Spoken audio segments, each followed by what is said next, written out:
Breaking news, breaking news, breaking news. Huawei is unbanned. It finally happened. Against all the odds, Huawei has prevailed. After months of problems and issues and companies from US walking out on them, Huawei is finally resurrected. It really seemed like the end game for Huawei, but it's all good now as President of United States of America has lifted the trade ban. The US firm can now continue to do business with Huawei. According to the president's statement, US companies can sell their equipment to Huawei. We're talking about equipment where there's no national security problem with it. I've agreed to allow them to continue to sell the product so that American companies will continue. Now, why did this happen? Why a U-turn all of a sudden? Apparently, the decision is the result of discussion with Chinese president, which not only include the discussion for the ban, it also includes some other negotiations. So United States will stop pressuring allies into not purchasing Huawei 5G equipment. In addition to that, US has also agreed not to introduce new tariffs and other charges on the Chinese product, and many believe that Huawei's OS could replace Android. Huawei has developed something called ARK compiler. To put it simply, compiler is a program that translates a code from one language to another. Android currently uses the ARK Android runtime, which uses an interpreter that translates the code.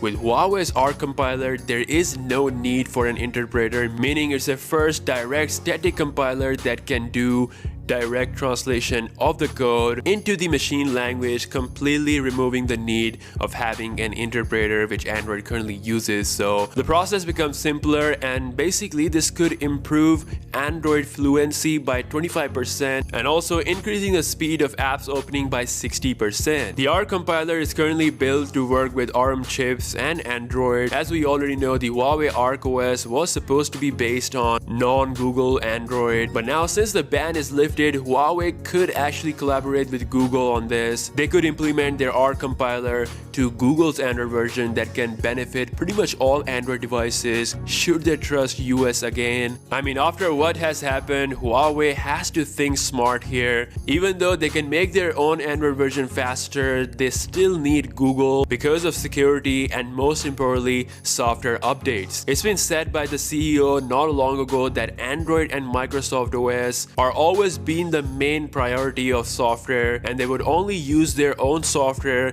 when they are forced to, which they are not anymore, so they could still use Google's Android, which is a good news for everyone. I mean, if you have a Huawei phone or planning to buy one, go ahead, it's all good now. My excitement for the Mate 30 has returned. I mean, that phone is one of the best and the most anticipated phone of the year that is coming later down in 2019. So the ban is gone, and I think they're gonna use the Google Android version. No matter what they do, they will be surely working on perfecting their own OS behind the scenes, and when the time is right and when their software is perfect, they might replace their phone with their own software version. But from the looks of current situation, I think Huawei will stick to Google's Android. So that's all we have on the Huawei situation. If you have a Huawei phone, whether it's a mid-range phone, flagship phone, a phone that you are planning to buy, or phone that you have already owned for years, Google services, Google application, everything regarding to Google will still work, and your current phone will continue to get updates